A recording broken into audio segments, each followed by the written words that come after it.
All right, so Millicent, I see that you've got like a little story. You've got an exterior of a town, and then you got a cut to the front of a house. And you've got a character that's raking leaves. Character puts the rake up against a tree, and the wind blows. So you've got these leaves going, and they fly away too. Okay.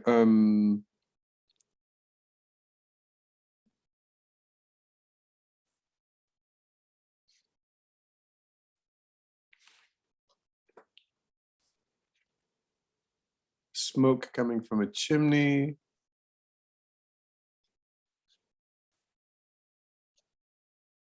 Okay, so I'm not seeing exactly where you would have breaking glass or orbs. I think I'll maybe wait until you can explain to me what you're thinking instead of me just adding my points of view to this. So I'll stop sharing right there. So one thing that I would like to do is actually pause the recording. I'm going to set up the Toon Boom file, and I'll show you just the really great approach for breaking glass. A couple of different ways of breaking glass. So take 5, and then I'll show you how to do glass. Take 5.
Shattering glass.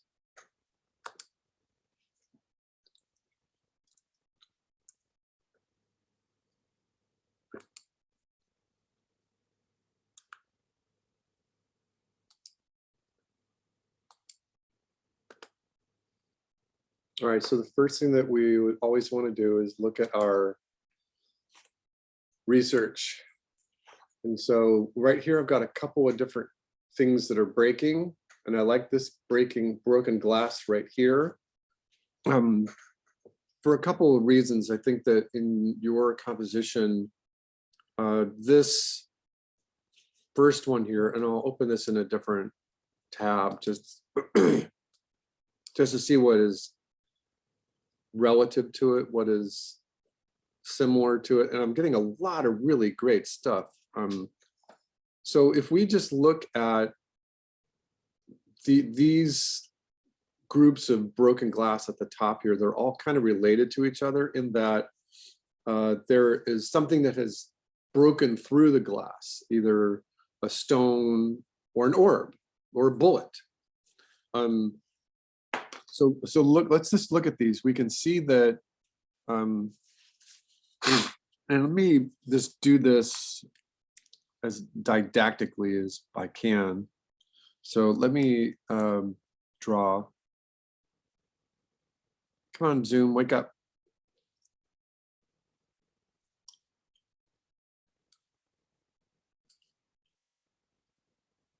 I'm waiting for Zoom to wake up. Come on, Zoom.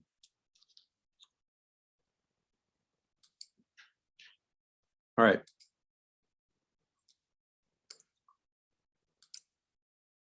All right, so let's think about this for just a minute. In each one of these examples, there's an area in the middle where something has broken through. So I could draw circles everywhere I want. And from there, there is a radiating set of lines that come right from the middle. So just on this one, you can see they're all radiating. From this one, they're all radiating from the middle. This one is more stylized. This one's actually really cool about how these shapes are. So let's just leave that sit there. You know, this one, I don't think that this one is sequential. It could be. It might be just 4 different shapes. But again, there's a hole in the middle and the lines are radiating from the very center. Hole in the middle, lines are radiating from the center. So we'll use that to our advantage here. All right, so we're going to leave that one open and just let it be and look at it. So we're just going to, you know, this is great. These 5 or 6 images right here are really great reference. All right, so let me show you the other one that I wanted to look at.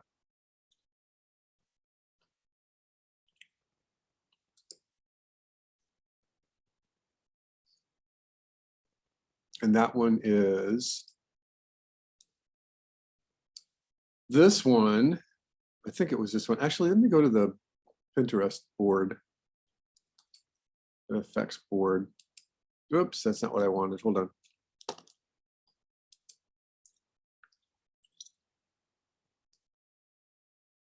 on. Was it this one? It's funny. I think that I saw this one here, and I like the shapes in it. I like the little divot that it makes in it. You know, this is more of just a crater, but there's some really cool things in there. Let's see if I can get a reference. You know, I think that I've pinned this one a couple of different times. And what I'm thinking here is that the orb comes in and it breaks the glass for sure, because that's part of what we want to do for our class here. But the orb can also crash into the wall. And so when we're seeing this one, we can see that instead of a hole, it's just pushed the plaster but the stuff that the wall is made out of into a shape. And we can simplify that. It's something that you just would think about if you wanted to put it in your shot. All right, so now it's getting disassociated. So I want to go back to the top. Let's look at this one. It's something that you might or might not want to do. So, this one's actually pretty good because it's a little simpler. And this one shows some really interesting shapes of things breaking. So remember that if you're in a dungeon or a chemistry lab or a kitchen, whatever environment that you want to use for your final composition, you're going to be adding an effect in there. And because we have the breaking glass or rock or something, that this is a really good example here. You all have access to this board. I'm just going to save this one so that it's at the top so you can see it. So we're going to do breaking glass and this one, which is just cracking floors. And, so this one's good. I like it just because there's some really good shapes, but it's simple. There's only, a dozen little shapes in there. So that's good. All right, so let's look at our Toon Boom setup here. Actually, let me see if I can show you some examples of let's look at the finals, what the finals look like just from the past, just so that we can put them fresh in our mind's eye.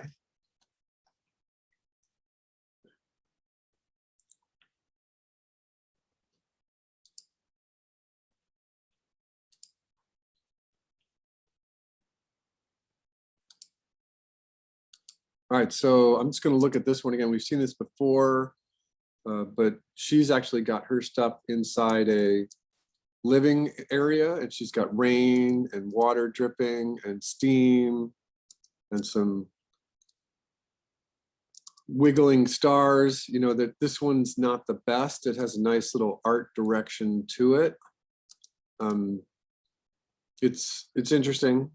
I don't think that it's the very, very best one that we've ever seen, but it's okay.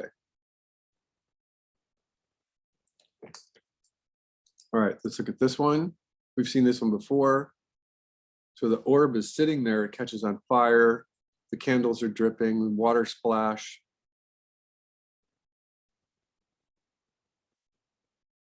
So this is good, right? I think that there's little exploding pixie dusts out in the yard, out in the environment.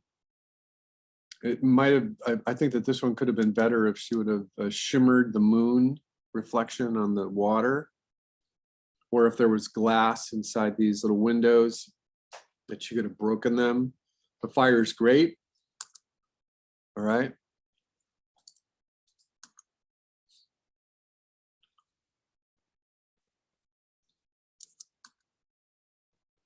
So we got a couple of different kinds of smoke. We got rain, water splashing, a wave in the cape that he's wearing on his head.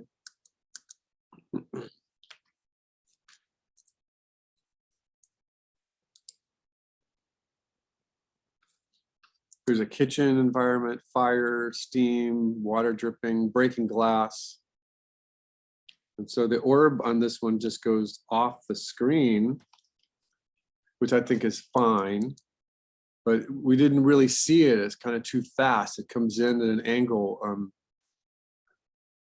It might have been more interesting in terms of a narrative if it had broken the glass and kind of hovered in this area right here.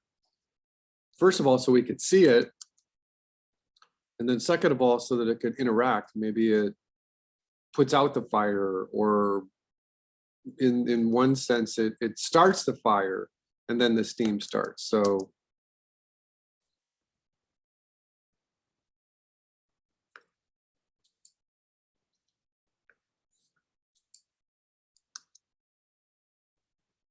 right, so this is a final as well.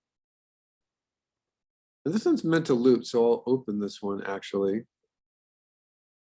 And there's no reason why you can't extrapolate the idea of this thing looping. Everything in a game loops. So yeah, this thing hasn't been working lately.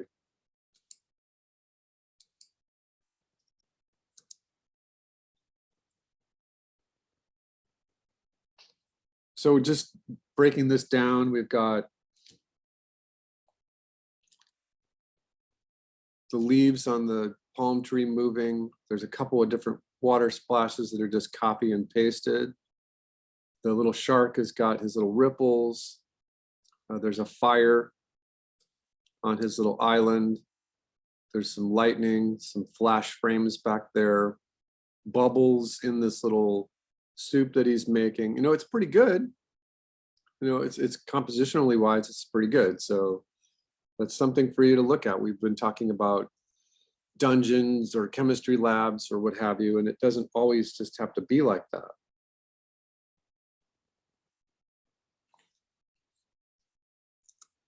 Let's find another one here.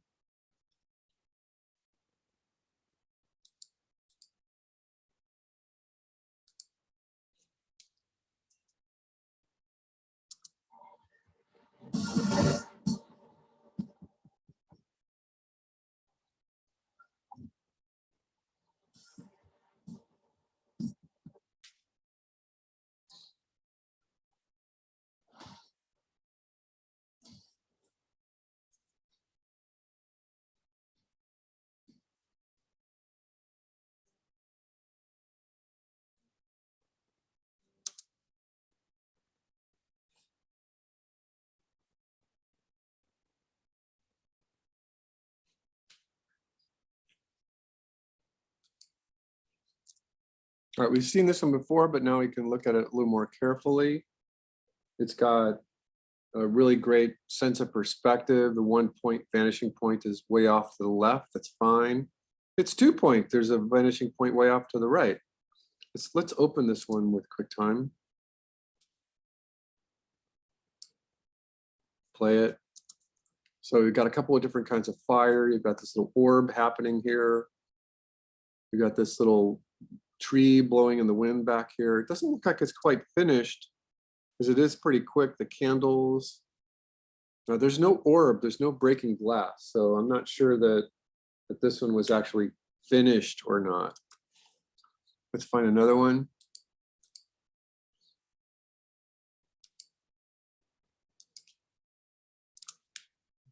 Pixie dust, lightning.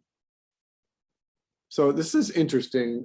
Animators could take a certain note off of this, that it is compositionally just really good. I think the water could definitely have better shapes in there. I think that if we go backwards and just look at it, you know, the water is just really simplified. I think it could be a much more interesting shapes in the water. Right, and that character's not moving around too much, so but animation is simple, but it's good.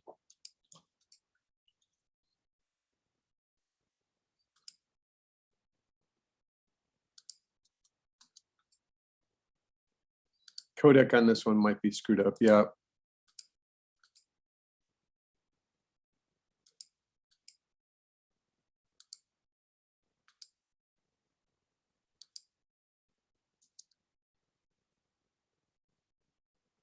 All right, so this one's just like the beginning of it, where the orb shoots ceramic pot and it just explodes. So it's not really done. It's not really ready yet for critique.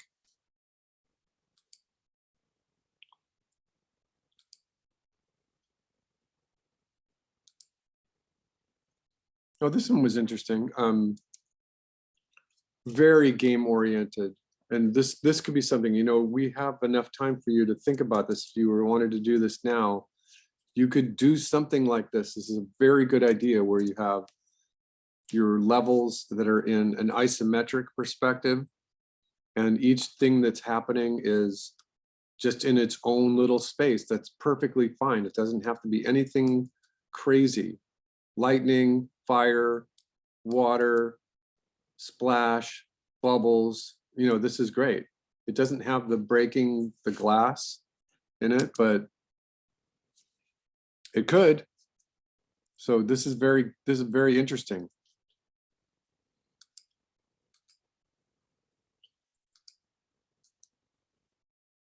I think we've seen this one before. This is a really good attempt at the one particular drawing in the Joe Gilland that I explained. I was trying to explain just a minute ago, where the animators find it very interesting to just have the bucket of water put out the campfire, but then on top of that, he tried to stylize everything.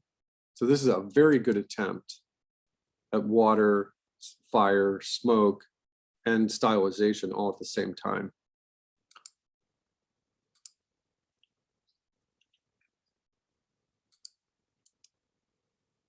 Pixie dust. All right, so you're getting an idea here what the final could look like.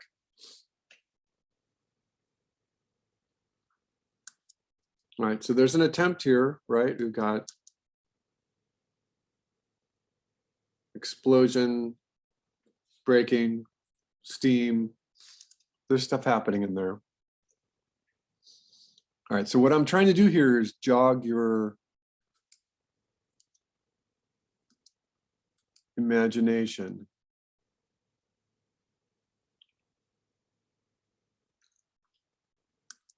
And remembering that I had said this at one point, that game artists find a better sense of job offers if they can draw. And so you could keep it as simple as you would like, but you know, there's some good stuff happening even just in this one, where you've got smoke, fire, rain, lightning. You know, this is a good one.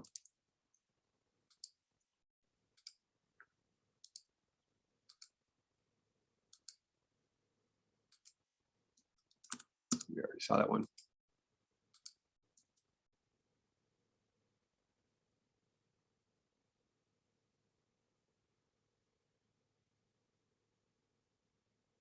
You know, there's some stuff happening there. It's interesting.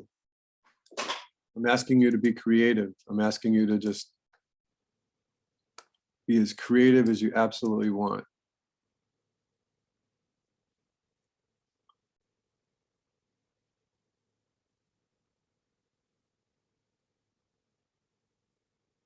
All right, so I think you've got that idea.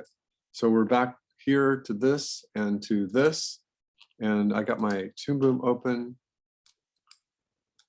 What I'm going to do is just switch this to the 720, 1280 by 720.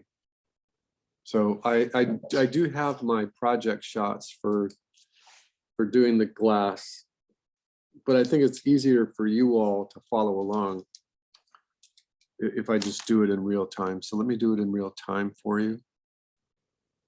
I'm gonna make sure that we're recording. Okay, screen share. All right, let me set up my Toon Boom.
All right, so let me explain what I was doing here.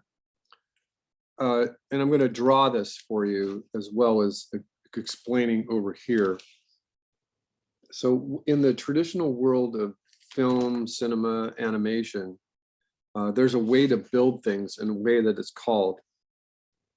So on the very bottom, so I'm going to do this on my layout drawing.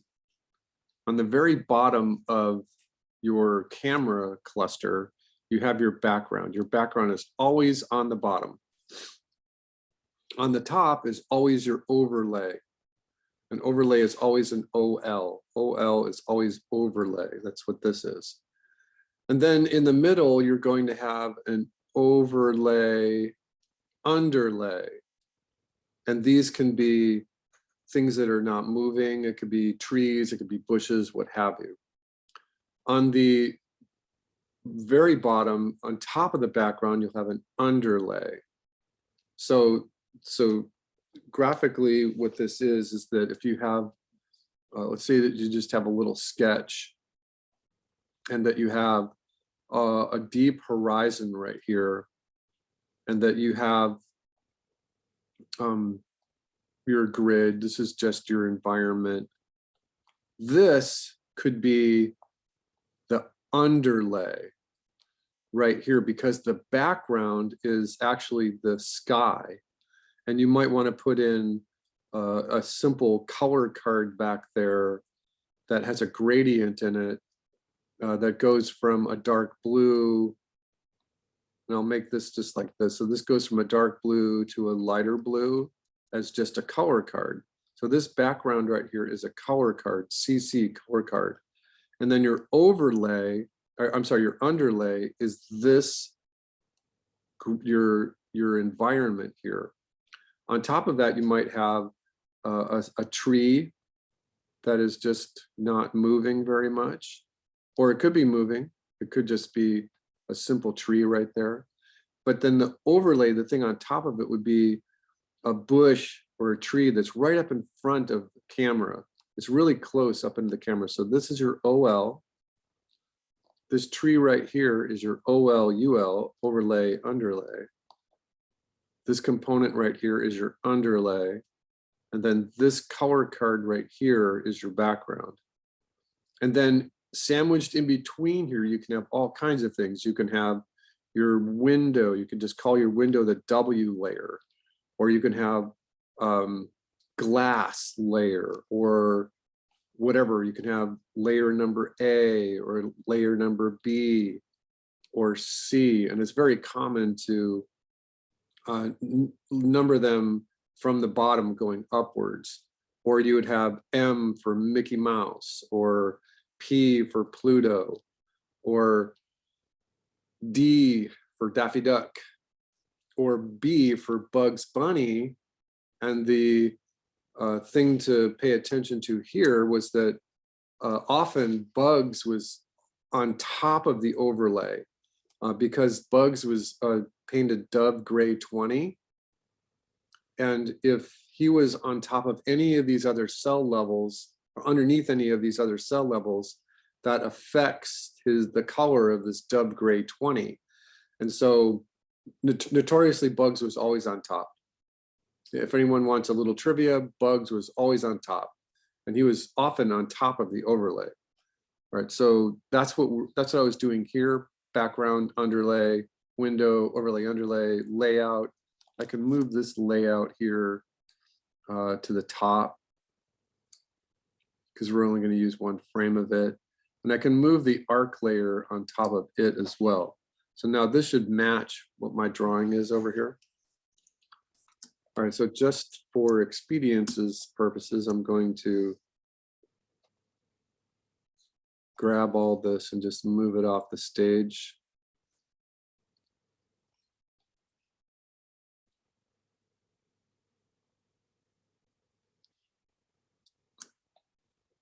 All right, so what I want to do is, again, I'm looking at these references here, but what I'm going to do is look at my background, and in my background, I'm just going to create a card.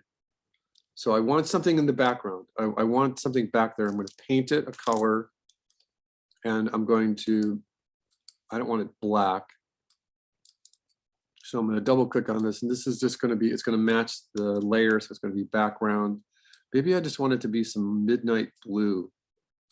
So let's see what I've got in multi-wheel mode. I want it to be maybe a little bit of red in there. All right, something like that. All right, and I'm going to paint it. So that's my background. And my background, I can F5 out to just, that's just the setup here. I can always make this longer, but it's 60 frames. Okay, so my underlay. So if I'm looking at the setup here, and I'm going to draw on my layout mode again, but this time what I'm going to do is I'm just going to make the sketch of what we're doing here. So I can go back to this, and I can go back to the drawings that I have in front of me. And in one of those drawings, if you remember, I had a window that was going to break. So right here, I'm just going to create a vanishing point out there. I'm going to give myself this window that's going to break. All right, and then I'm going to have that little circle that we talked about, and then the radiating lines coming from the middle of that.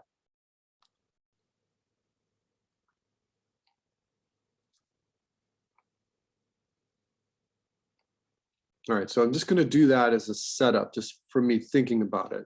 And then in this setup, I'm also going to draw the background that I just drew, this blue, this dark midnight blue background, and just leave it there like this.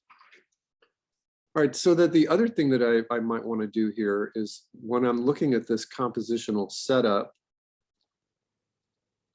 in my final, if the orb is going to come in from a certain area that's outside, I can start to think about what that orb is looking like. So I can do a little sketch over here. Again, I might want to just give myself a quick little indication that that orb has to look like something. And so I'm just using my artistic license here. It's going to have a hot core. It's going to have a hot center. I'm going to be working on threes. I want this to come off in threes. These guys might be moving. It might be, I might think about it in terms of sound. There might be pixie dust. There might be all kinds. These things might be, so whatever. The orb has to look like something. So I'm just going to remind myself. All right, so then as this orb enters here, there might be flash frames in here. So I'm going to just remind myself that I want a flash frame. And those are the white and black frames that we talked about. And then this is the glass. This is the background. This is the BG. So this glass right here is basically the OL UL. It's the overlay underlay. And on the layer here, I can make a little asterisk for myself that I need two of these. In the timeline, I'm going to need one piece of glass that is perfect, and then another one that's broken. So I'm just making notes for myself. So this is the good glass, and then this one's broken. And then on top of that, I'm going to have shards of glass that are falling. So I'm going to call this the S layer, shards. So when I'm building this, I can come over here and just go, oh, background, flash frame, glass 1, good, or GG for good, and then glass broken, and then I have shards, and then you can do anything you want on top of this. You have your, well, we're going to do a couple of different ones of these, but you can have stuff on top of it in your composition. We could just leave that sit there for right now. All right, so I'm also going to think about doing this in two different ways. One is the glass just breaks. So in this, what I mean by this is that it's more that like this, like the glass just, or it's actually more like this one, or this one, where the orb like just crashes into the wall, and it breaks it, but the shards don't fall. And then and then the second version is that the shards. So right here, what this could be is you could just make a note for yourself to say the orb is going to crash into a wall. All right, so right now we got the background. This drawing layer here we're not using just at the moment. So let's talk about this underlay layer here. So this, well, actually this right here is our underlay.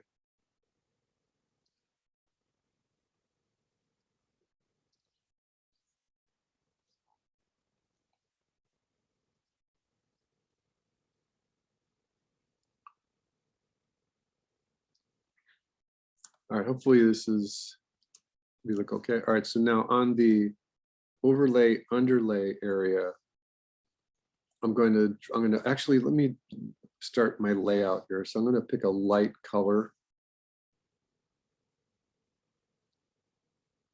So I'm just going to do this as a sketch. And once again, just keeping with this, I'm going to change the layout to just sketch.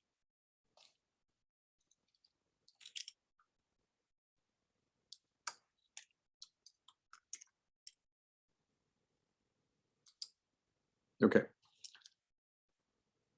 So what I'm going to do is I'm going to just follow my rules here. This card that I just put in here, I can't technically see where the actual frame is. So I'm going to click this little button, and it's kind of hard to see it. It's there, the grid is there. I drew the background a little bit bigger, and so I can turn that back off just to make sure that it's not too big or too small. So on the sketch layer, what I'm going to do is identify my cinematic thirds just really quickly. Just going to make a little crosshair in the corners, which represent the paint to, the title safe and action safe areas. I'm going to draw my horizon right around the upper cinematic thirds. I'm going to make the vanishing point asymmetrical. So my vanishing point is here. I'm going to draw out a quick grid. And I'm holding the shift key just to draw perfectly straight lines.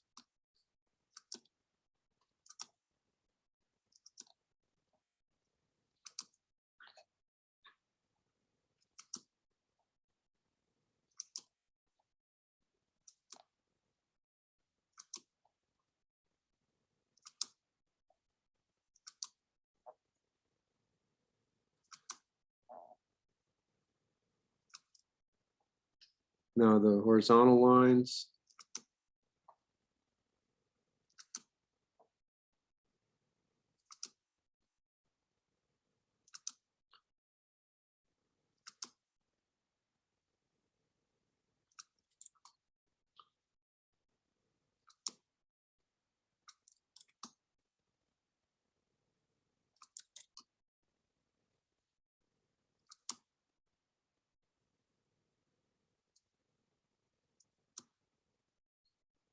Okay, and then I'm going to sketch these really quick, just and a little lighter, that there's always a sense of perspective up in the sky. All right, so that's my composition. What I'm going to do is I'm going to think about this being inside a chemistry lab. And so if my horizon is here, what I want is I want to see this wall breaking. So if my horizon is here, maybe the ground plane is up a little closer. The ground plane is not on the horizon, but the ground plane is actually somewhere around right here. So I'm going to double or triple strike this line. And then I'm going to stop. I'm going to Z back out of that because I want the window to be like about this big. I want it to be about this big right here. So I'm going to strike that line a couple of times just so we can see it. And I want it to be, it can go off the screen. That would be fine on the top. Oops. And then on the bottom of the window, it can go off the screen as well. And then I'm just going to, okay, so that's my window. So that means the seam on the floor would be like down here. And that means that the room is looking like this. And this is just for the glass and just a demonstration. And what I'm trying to point out here is that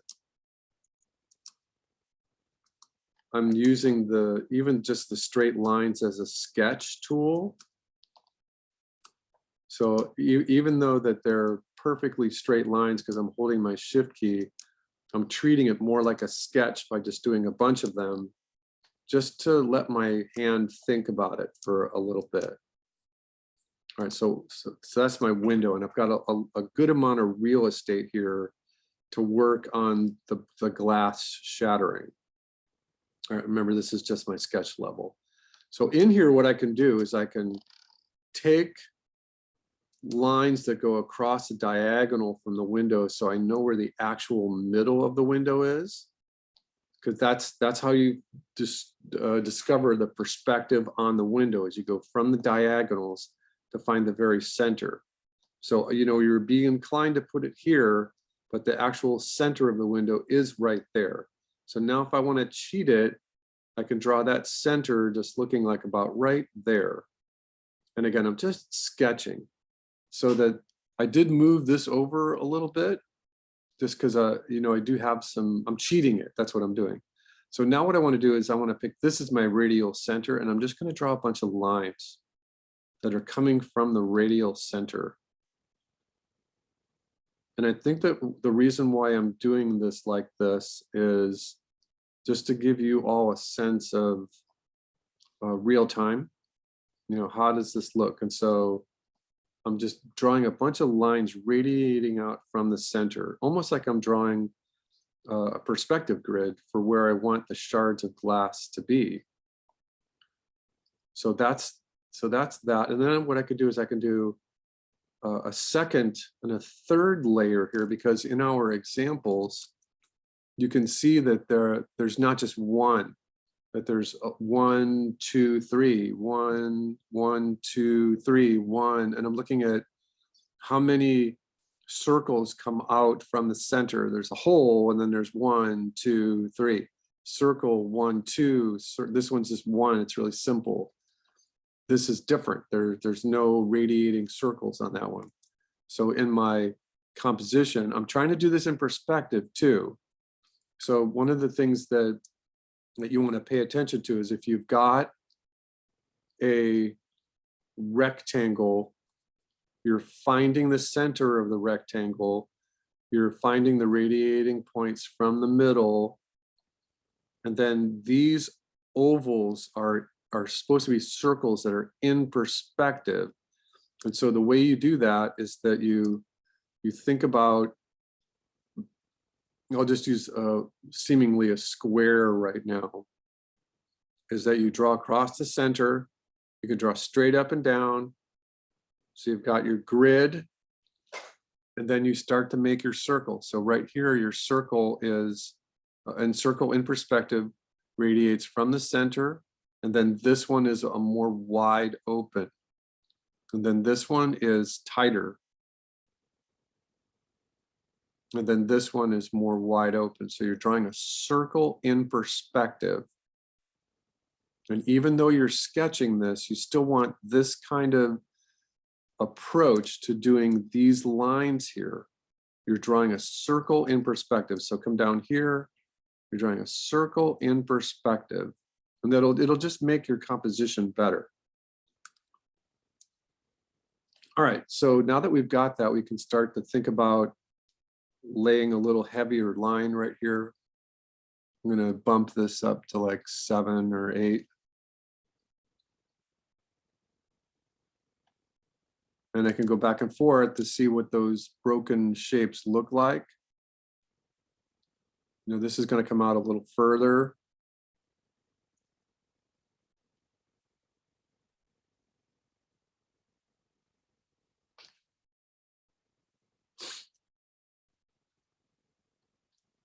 This is going to come in a little closer. All right, so something like that. All right, so that's just my sketch level.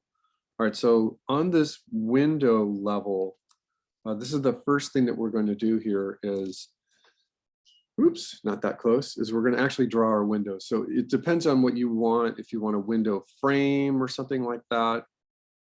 But what we're going to do is we're going to use a window. So let's give ourselves a window color. Hold on a second. Okay, window. And remember, it's best to do this like this so that you can change the color of things independently. It's one of the great things about Toon Boom. All right, on my window layer, and remember what we're talking about here is this, the glass. So, but we've renamed it window. That's fine as long as the color and the layer match right here. All right, so what I'm going to do is I'm just going to strike this just as a rectangle.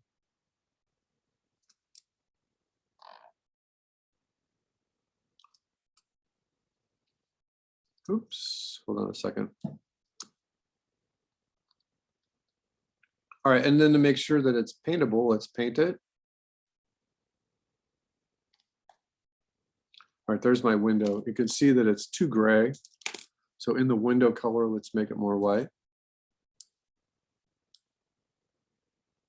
Get some of that red out of there. Let's make it white. All right, so windows are transparent. You can either handle that here in alpha, which is the easiest way. Just go like that. That's perfect. That's your window. So let's take this out to 30 frames or so. 20, let's just go 24 frames. All right, so now here, we want to take our sketch out to the end as well. All right, so right here is where we're going to break our window. And remember, we're going to do two different kinds. We're going to do it breaks it, and we're going to do shards. So we're going to do shards on this one. So what we're going to do on this is we're going to replace the window with the broken window. So let's do the broken window first. Oops, hold on.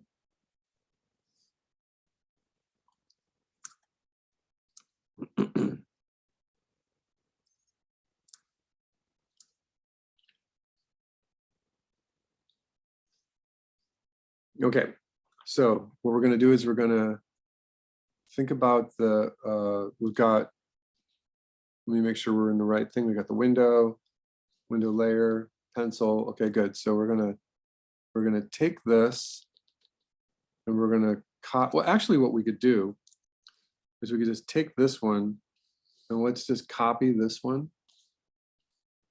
So that should copy everything, and then we're gonna paste it in here. So now we've got just two windows, but now we can manipulate this one. All right, so what we're going to do is we're going to draw inside this window.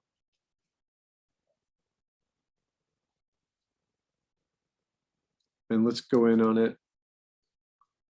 Let's turn our sketch layer off. Yeah. Actually, let's put a node on our sketch layer just so we can turn the opacity down.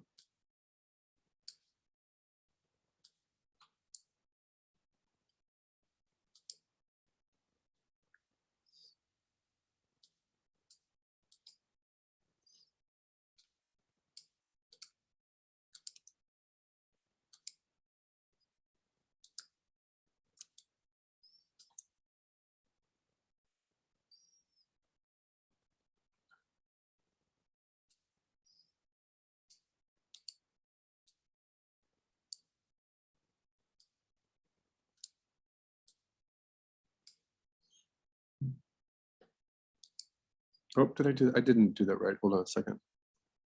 I wanted to do that for the sketch layer.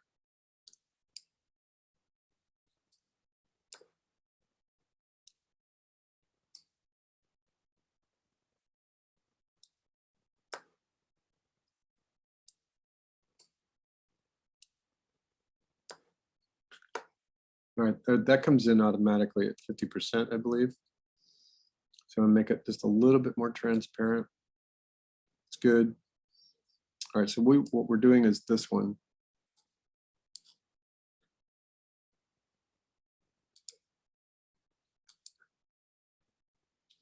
All right. So we're drawing window breaking so we can see that there's a mix of straight lines and lines that are more organic. You know, this one is really cool. It's like all straight lines. It's very stylized. It's very cool. You know, I highly recommend this one. We'll save this one to the board so you can all see that. But I like this one too. So somewhere in the middle of those two, so I can use a mixture of perfectly straight lines. And remember that I'm coming off the center. I'm pointing myself towards the center, and I'm looking for a good shape. I'm looking for a mixture, just like we talked about with our pixie dust almost, where I'm looking for a mixture of very small shapes, medium shapes, big shapes. I'm just trying to get a variety of shapes. And right now what I'm doing is I'm just creating the whole.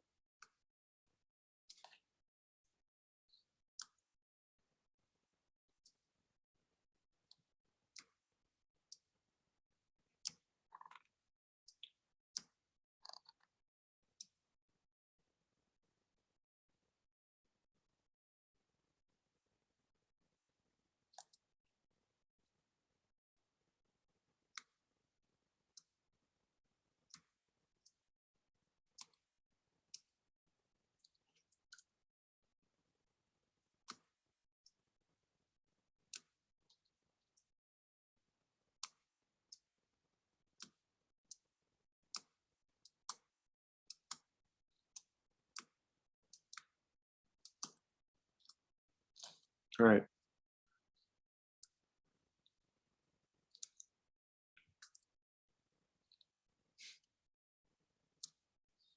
All right, I want to see what I've got here.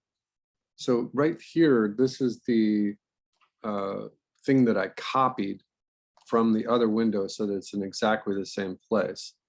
So let's see what happens if I paint just this part of it and it's not behaving. So if I paint here, let me hold on a second, paint unpainted. So when I'm doing this, it's telling me that there's too many holes in here. So let me zoom in and look at it.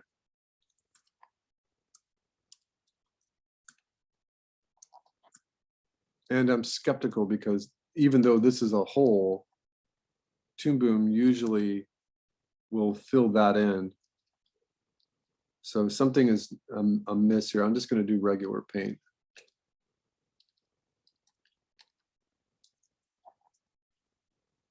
All right, yeah, something's not quite behaving itself here.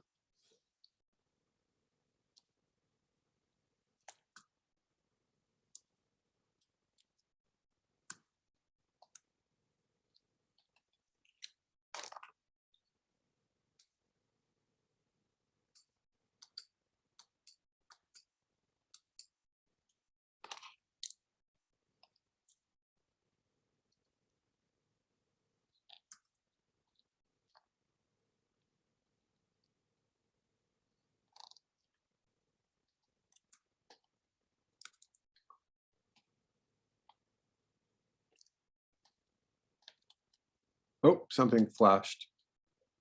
Didn't, yeah, it's weird. Hold on a second, everybody.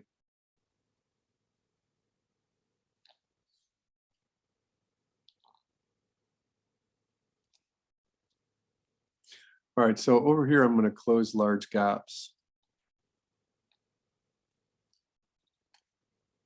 Something's amiss here. Something's not behaving. which is strange because this is a new file. Let me save this.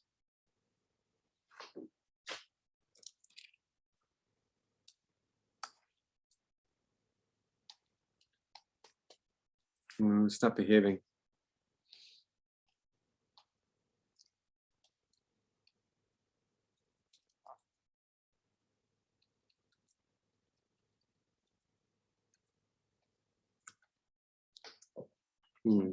All right, I have an idea. It's 10:30, so let's take a 15-minute break. And when we come back, I'll continue showing the simplicity of breaking glass. Take a 15-minute break.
Good morning, Millicent.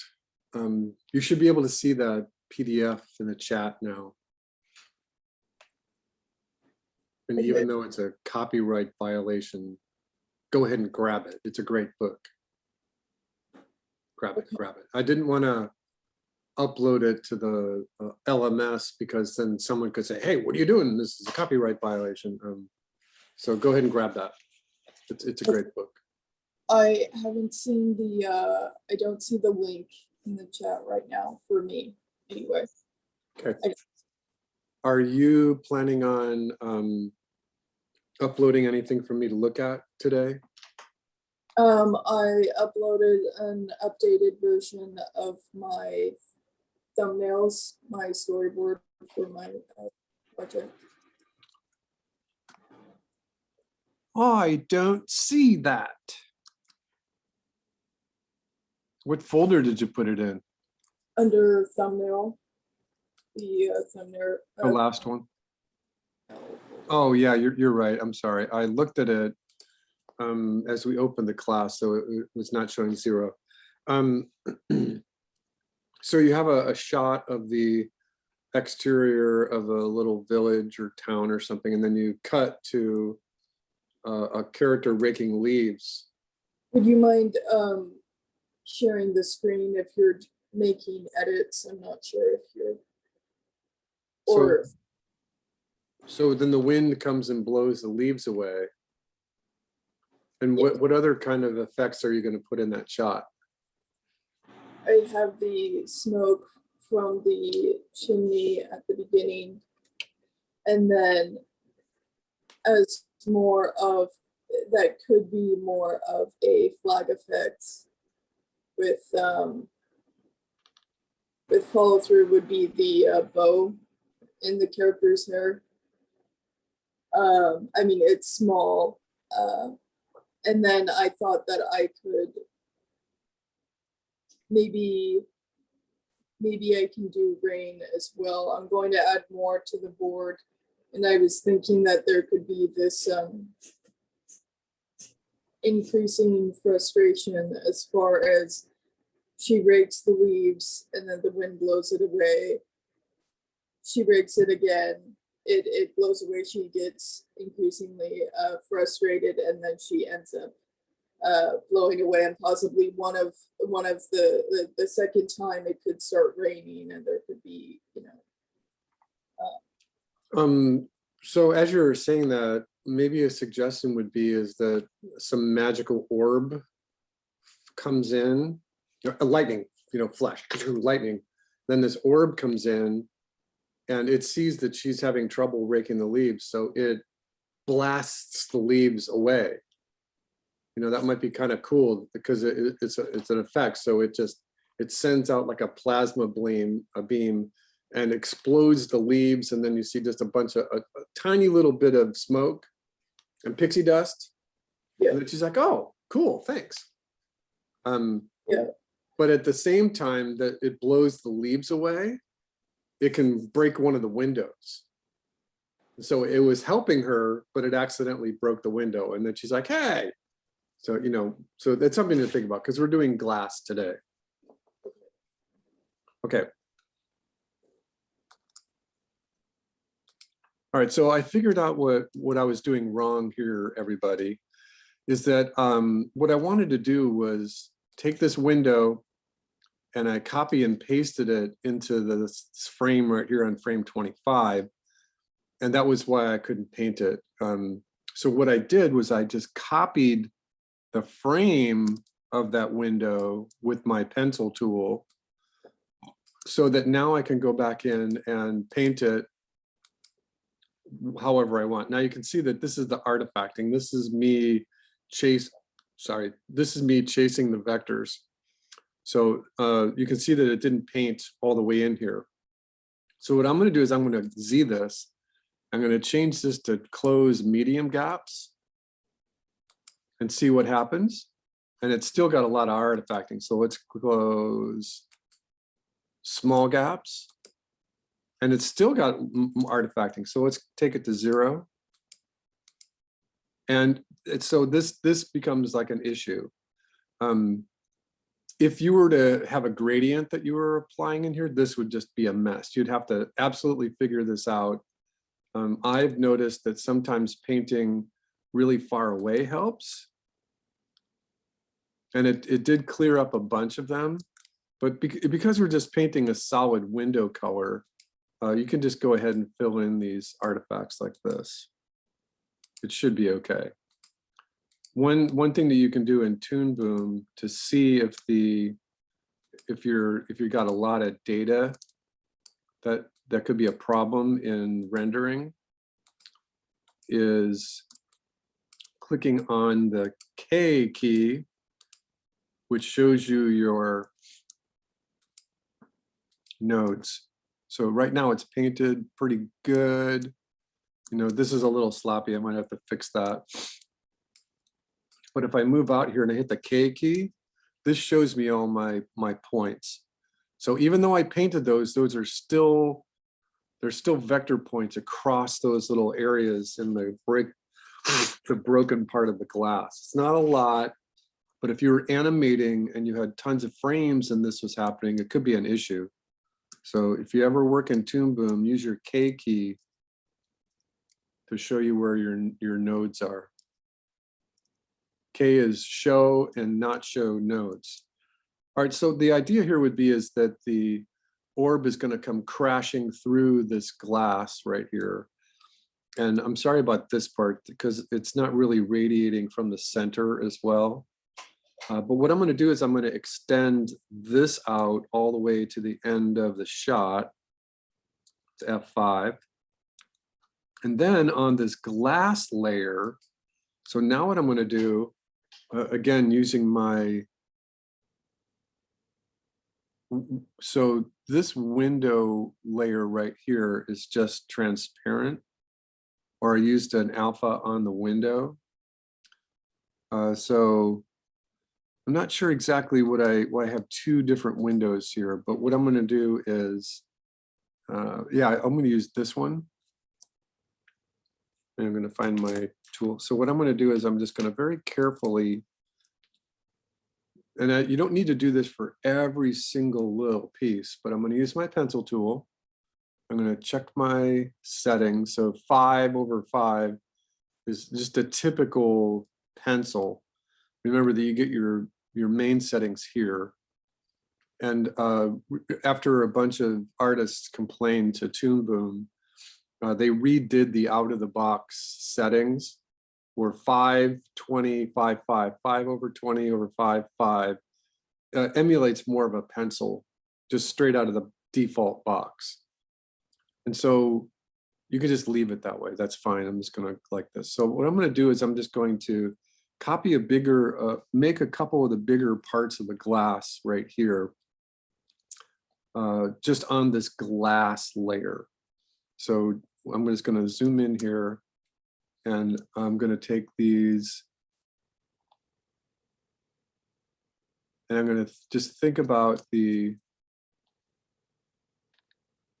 shape of the glass. Again, we're going to just use either one of these guys, which is fine. So you see that there are straight lines across the diameter. They also can be sharp, and so you can do either one. So you can make shapes like this. Now, what I would recommend is to toggle back over and to paint it as you go, just so that you know what you're dealing with. And so we're just going to do 3 or 4 of these.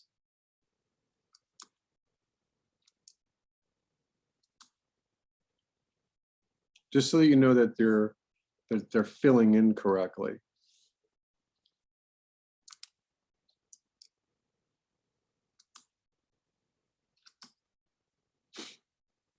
And you'll see why I'm doing it like this here in just a moment.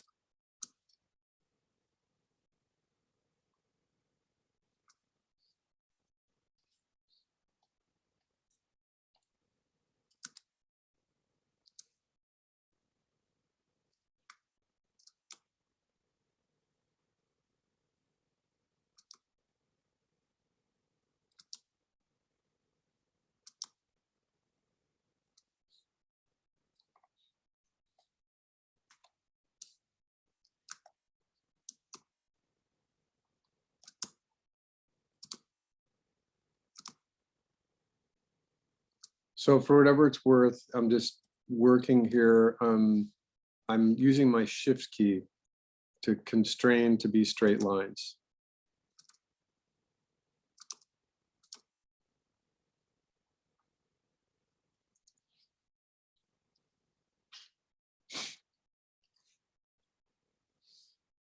And you can also see, doing it this way, that I'm having a much better luck at not having too many strange vectors.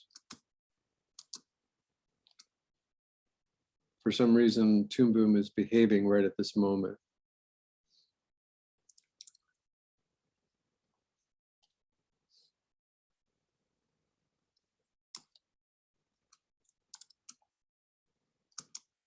So let me just do a couple more of these.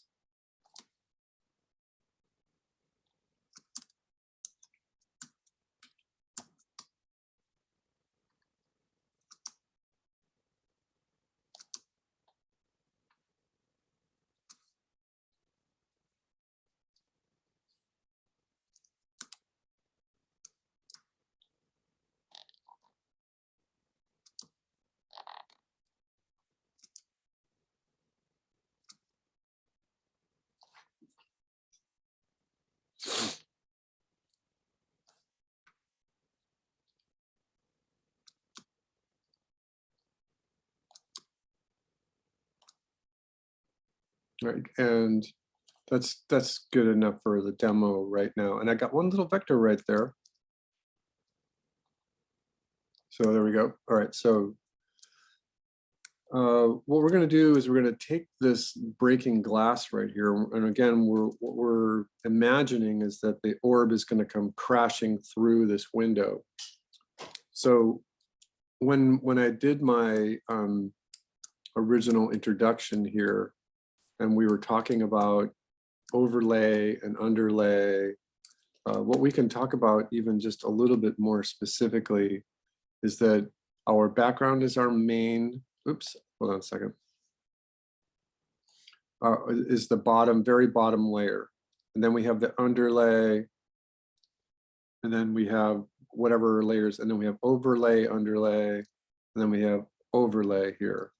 And so what we have is we have our window and our glass right here. So our window is going to be here, and then our glass is going to be on top of it. And this was, Millicent, this was just a demonstration of however many characters you could have. In the original days of animation, the maximum was 8 layers, where most production studios liked working with 6, because we're in the original days, these were cells, which stands for nitrocellulose. It's a shortened form of nitrocellulose. And nitrocellulose was made from gun cotton. And gun cotton, the byproduct of the cotton industry, was like the syrup, this really sticky, oily syrup that if you added some chemicals to it, it would turn into like candy. It was like almost like cotton candy, not the cotton candy we know, but it was very brittle. And so engineers, chemists decided to try to start mixing some stuff into it to try to either make it pliable or loosen it up a little bit. And they determined that nitroglycerin, the thing that explodes when you shake it, is the very thing that takes the gun cotton as candy and makes it into more like plastic. And so they did that. And that's why it's called nitrocellulose. It also leaches out of the cellulose, the film, over time.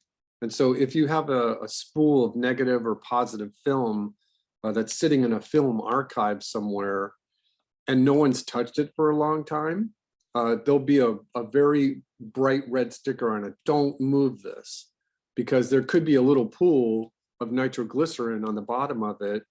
And if you take it out and shake it, it will explode.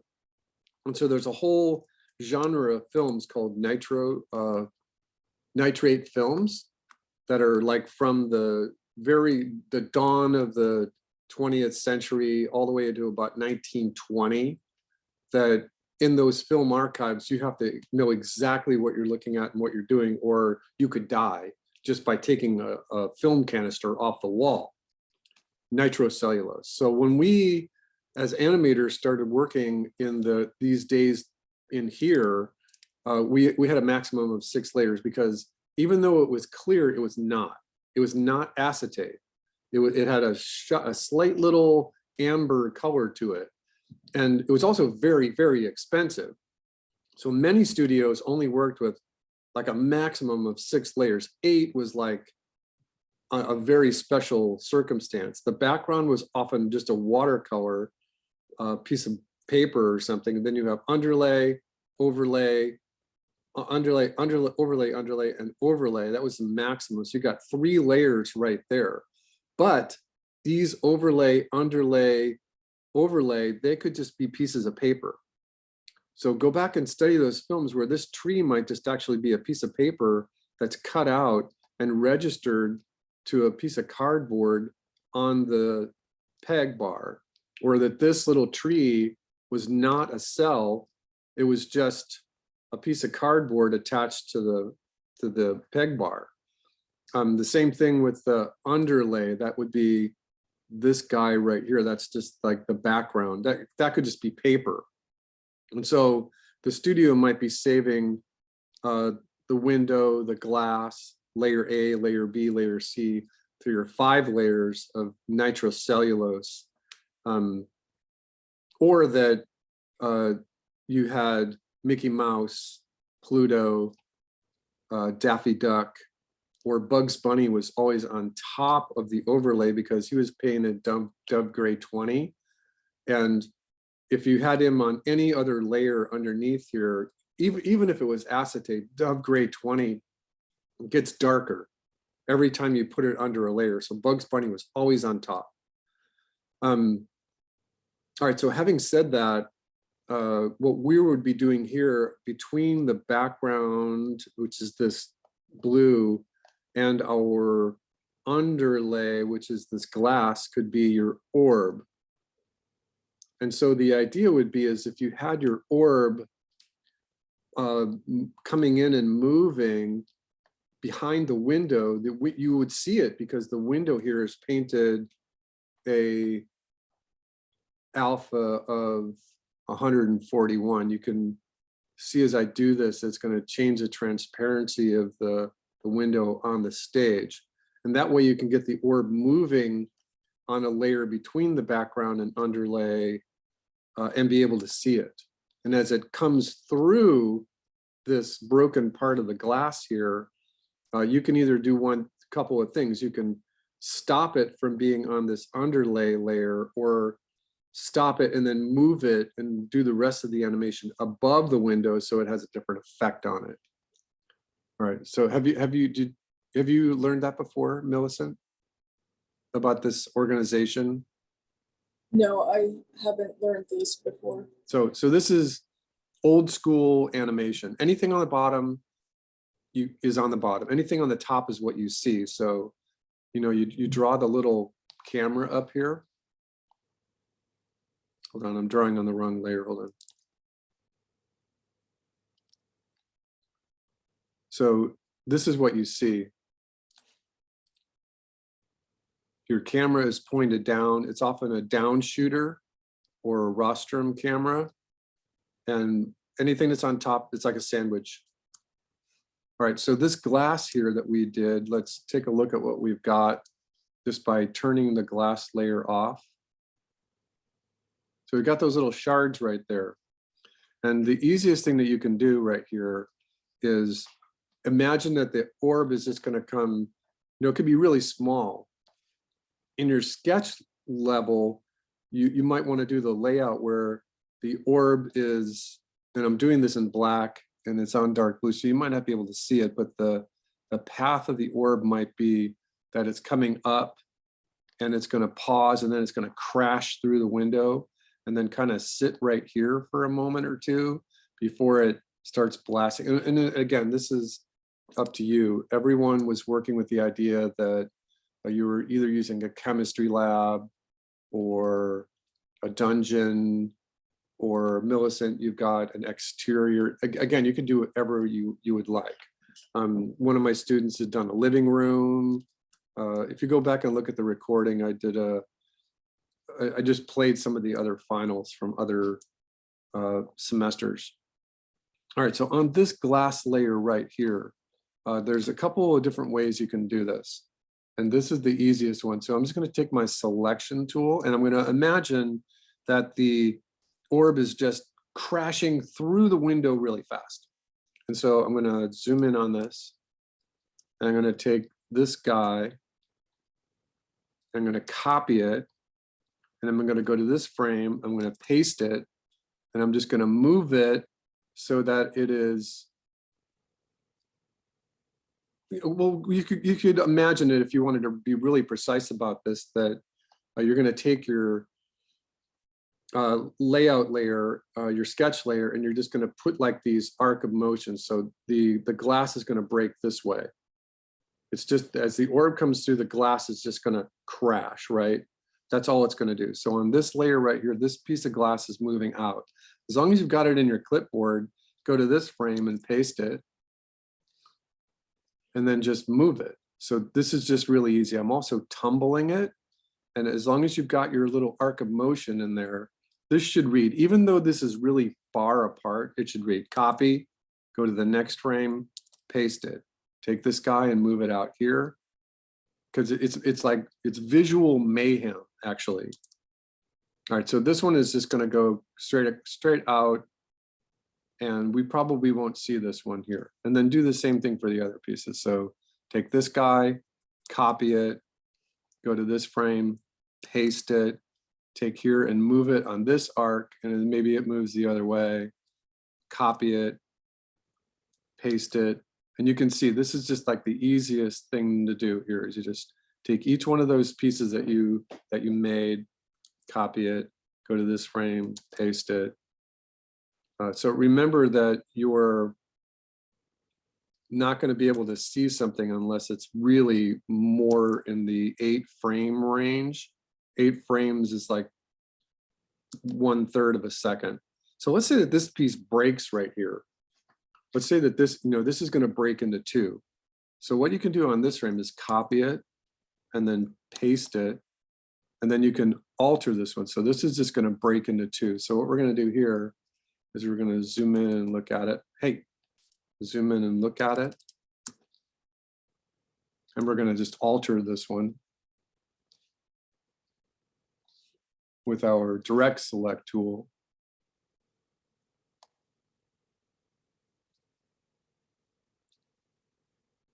So we're just going to pull those points. So that's good right there. And then we're going to paste it again. Hey.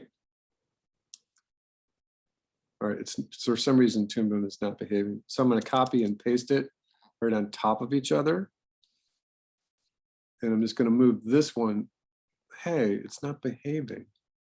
All right, copy and paste. There we go. So this just breaks into two little pieces, and we're just going to transform this one. And we're going to rotate it. And then we're going to just take these two pieces and tumble them for just a moment. So copy, go to the next frame, paste, and just tumble it. Take this, oh, this piece didn't copy, so come over here, copy, paste. And so this is just a real easy way of getting just the glass to break. Again, it's just a bunch of work. So go to this frame, now take this one, copy it, go to this frame, paste it. And this one's moving a little slower. Actually, let's leave this one here for a moment because this one will be fun to just break afterwards. Let's take this one and get it to go on its own arc. So copy, paste, and move it. Copy, paste, move it. Copy, paste. You can see it's going to work. So hit copy, paste, copy, paste, copy. All right, so we do have 8 frames here. It's going to be 9 frames in just a moment. Copy, paste, and just get this one. The theory is that this is you can barely see it here, but this is the very edge of the screen. So at speed, then you can see the glass breaking. So that it totally works. So that's the easiest way to do this, is that make sure that the timing of where you do the window and then the replacement window matches where your orb crashes through the window, and then just take your shards and draw each one of them and just animate them on their arcs. It's just really easy. Now for this one is going to hold on for a moment. So we're just going to copy, paste, paste, paste, paste, paste, paste, paste, and then we're going to hold this. So this one's holding there. So we'll take it and hold it for, I don't know, this many frames.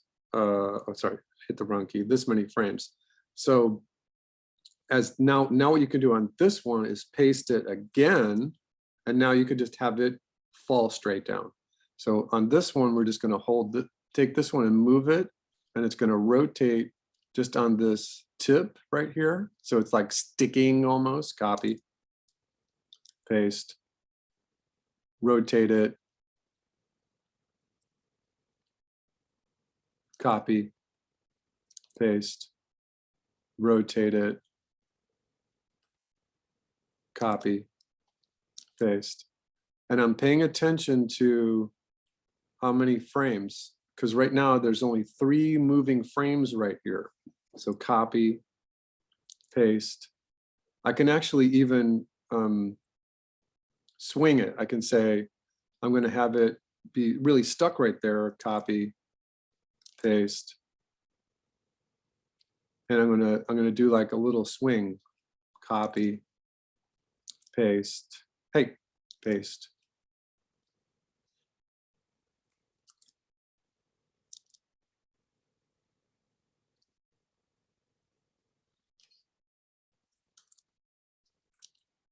Before it falls. So right there, I'm just going to say copy. I'm going to hold this one for 4 frames. And then now I'm just going to have it fall straight down. Copy. So it's going to speed up. Paste. So it's just going to follow the bouncing ball timing. Paste.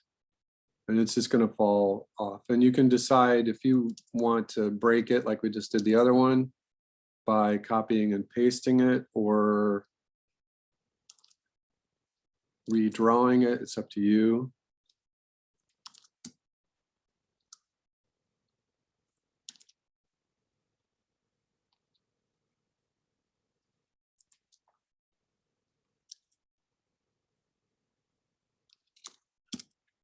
All right, so this is what our shot just looks like right now. Sorry. All right, so I think these guys might have been moving a little fast just by the way I've got it. So what I'm going to do is I'm going to extend this out to 80 frames. And I'm just going to go in here. I'm going to test this one more time because I think those original shards are just moving just a little too fast. So what I'm going to do is I'm going to put every other one on twos. So I'm going to start with the first one. I'm going to put it on twos.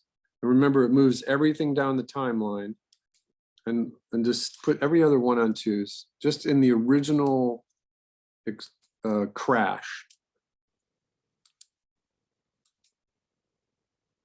So I think that looks better. And so this is just my experience in timing, that it doesn't have to always just be on ones and twos and ones and twos.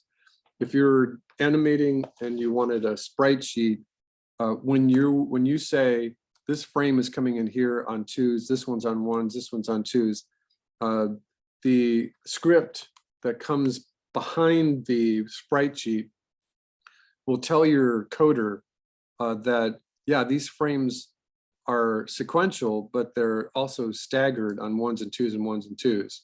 And that way you can control your animation just a little better.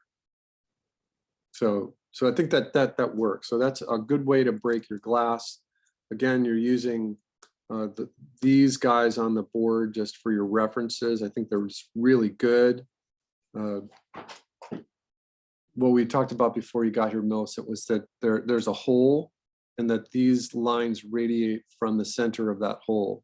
It's very rare that you see lines not radiating from the center. All right, so then the other thing would just be this, and that would be that you've got, let's say that your orb comes in, and let me get the other sketch going here. So I'm just going to do this as a demo, and I'm going to just kind of screw up my drawing here. So let's just say that this is a really strange room. Let's say it's a really strange room, because I want to see this wall over here.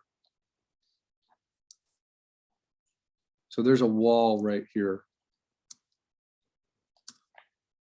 And just in this explanation, the orb is just going to come in and it's going to crash into this wall right here. And it's going to leave one of these guys or the other one like this. It's just going to crash the wall.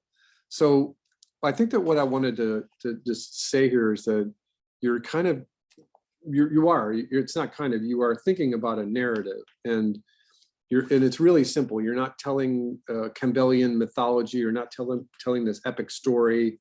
All you're doing is just relating this one shot where a bunch of special effects are going to happen.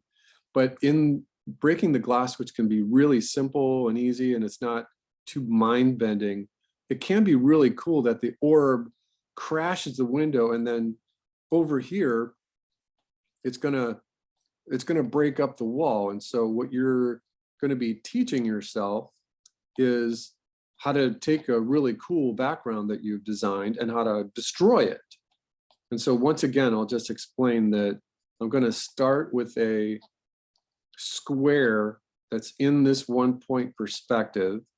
I'm going to come across the diagonals, and I'm going to take the center and I'm going to go straight up, and then again straight to the vanishing point. And I'm going to then do my circle in perspective. And so this is a tight circle here. And then the next is a wider circle. This one is wider. And then this one is tighter. And so that gives you your good sketch for how your circle looks like in perspective. And circles in perspective are a pain, but that's the main gist of it right there. Okay, so from this, on my sketch layer, I can zoom in a little bit, and I can start to determine what this might look like here. So from this, I'm going to indent the wall by about that much. And what I'm going to do is I'm going to do the center point, horizontal and vertical to the vanishing point. And then I'm going to make a square just based on a smaller version. So I'm going to say this is going to go to the vanishing point, and then equal distance from the horizontal here to the vanishing point, and then equally in perspective, it's got to be a square. And so it just happens to cut across where the center of the main circle was. And so now this is another circle inside it. So these are your tighter, these are your more wide open.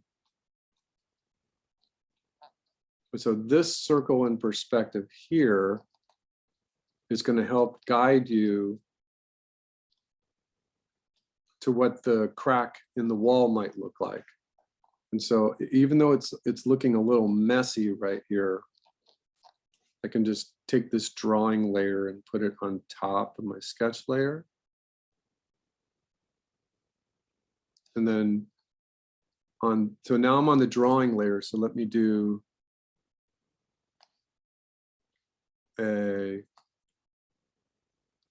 we'll call this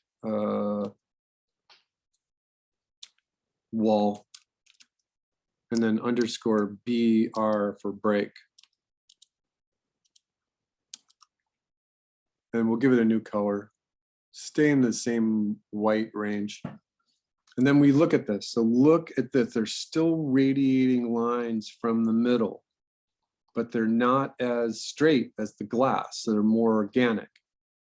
And so here what you want to do is on this drawing layer right here. So this is just going to appear, then you just crack it.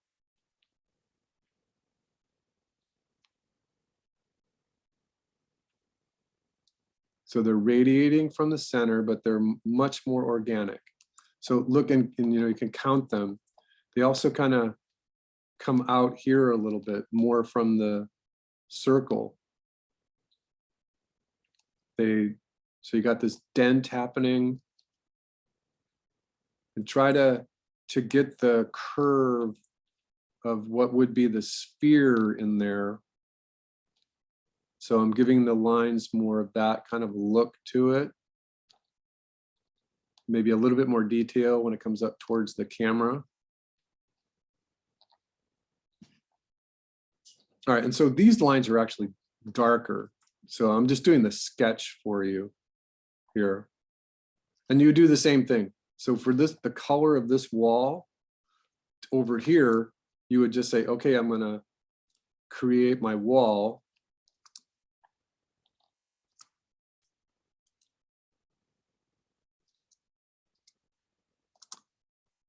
And you would paint that wall. And then here, just the same way we did with our glass, is that you're gonna make a new wall, but then you're gonna do the new break in it.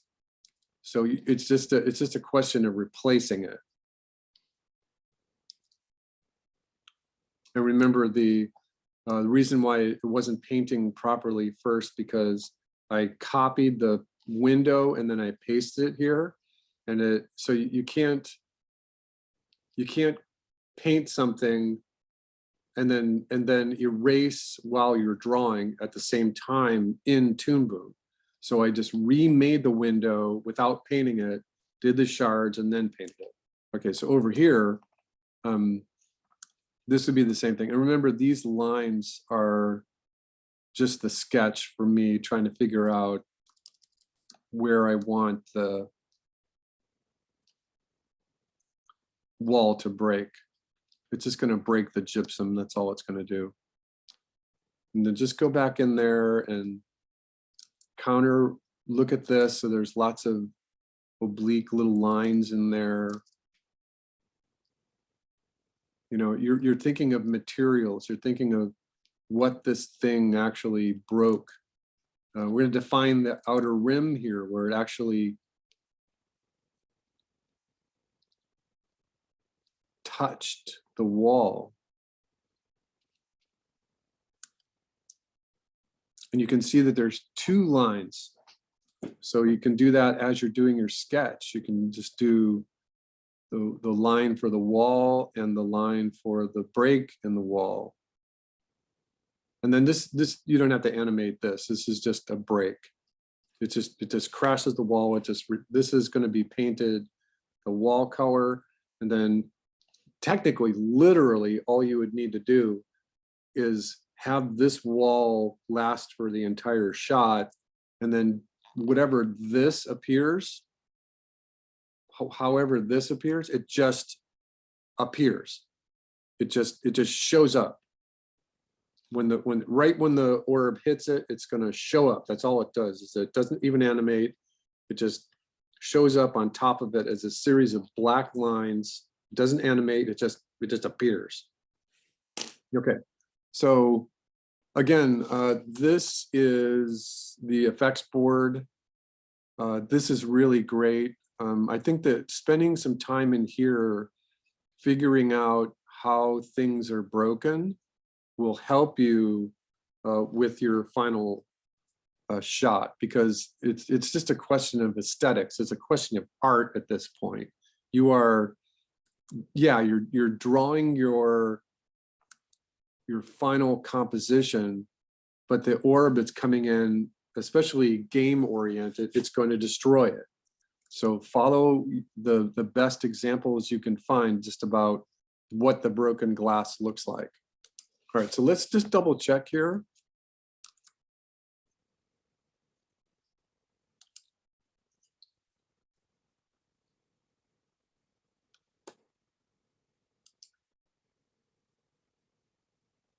All right, so we're doing shattering glass and rock, right?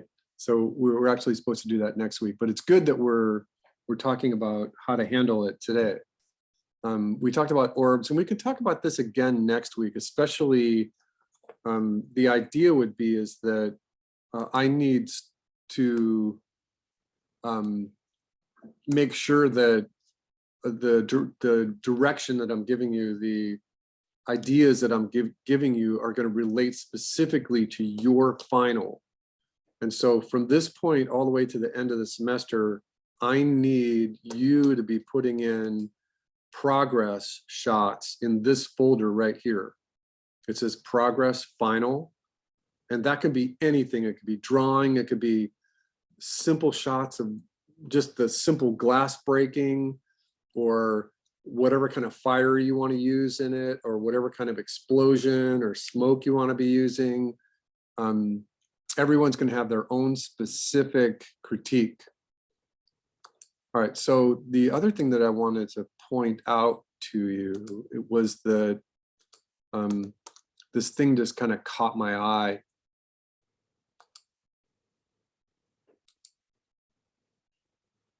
This one, that this little strange beast right here was shooting fire out of its face, which is weird, but I like it. But the embers were all little straight lines. I thought that was really interesting. So, you know, if you were thinking about it in terms of fire, that these would be the embers, but because it's moving so fast, it's crossing the distinction between whether it's fire or pixie dust. And I didn't see this very often. It's actually a pretty cool thing. Now my Pinterest board is going to be trending all these weird animals in here, but that's okay. I'll click on an Audrey Hepburn drawing and that'll change it. It's strange how social media works that way. So I thought this was really interesting, because remember when we were doing pixie dust, I told you all to avoid this. I told you to avoid it, but here this artist is leaning on it, which kind of gives you the idea that when you're thinking of things in stylistic terms, there can be all kinds of fun ways to handle fire and smoke and pixie dust and the orb itself. I think that that's a big thing that we'll try to go over this next week. If anything, I think that you would all try to figure out what you want your orb to look like. You know, how detailed do you want it to look? Do you want concentric circles? Do you want little magic inside it. Remember that a lot of these are done in Unity and they're done procedurally. And so you've got just sliders. All you're doing is creating sliders. And the main idea is that if you do want to control more of the effects in Unity or even Maya, most of it's done in Unity, that you might have to go in and do a drawing layer on top of that. All right, so having said that, I wanted to remind all of you that you still have stuff missing. I have progress grades that I will do. I think they're due on the 3rd. And so I'll more than likely I'll do them either Sunday or Monday night. So the more stuff you can get in your folder, the better your progress 2 grade is going to be. Millicent, I'm looking for final volcano, final tornado. Minjung, I'm looking for a final volcano. Dan, you have a bunch of stuff missing. Javon, you have a bunch of stuff missing. So pay attention to what your stuff looks like and try to get at least progress. They don't have to be final whatsoever, but if over the next couple of days, I see that this folder right here, the progress tree, you can just put everything in this folder. Anything you want me to calculate for your progress 2 grade, just put it in this folder. You could put glass rock breaking in this, that would be fine. But it doesn't have to be final, but just give me stuff to look at so I know you're working and you're not struggling with it. All right, everyone okay? All right, there's only a few of you here today, so I'm gonna let you go a little early. I will see you next week. We'll see you next week. I did have one question.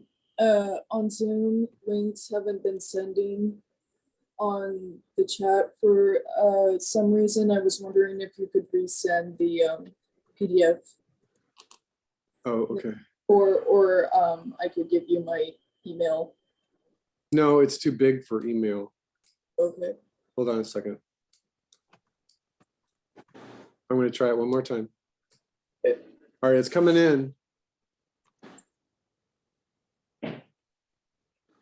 5%, 10%. It's like 110 megs. Yeah. That's hard to email. And I don't want to put it in the class because I don't want to get into trouble. All right, it's 25%, 30%, 35.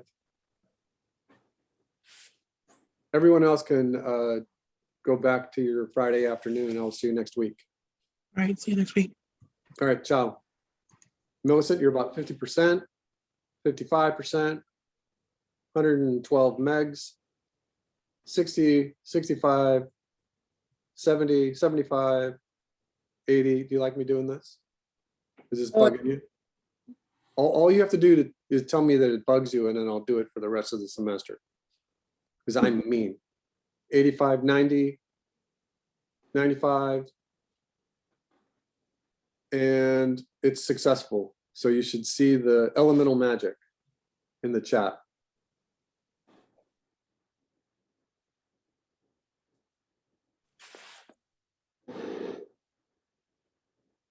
So much, but I made a note of that book when you brought it up, so I'm going to end up purchasing it anyway. Anyway, yeah. It's a wonderful book. And for Yeah. whatever it's worth, Joe Gilland is like the coolest guy. Yeah. You got Billy, which is like the ultimate cool. I mean, he's just a really great guy. He's really, really tall. When I worked with him and when I met him, he had really long silver hair. Just a really cool guy. I think that he might have trimmed it the last time I saw a picture of him. Yeah. All right, so try to grab that. Okay. I'll do that. All right, got it? Yes. Yeah, and I think I have 2 copies of the first book, and one of them is signed by him. Oh, So that nice. makes it worth $5 more. Then the second one, it's a good book, but I like the first book so much better.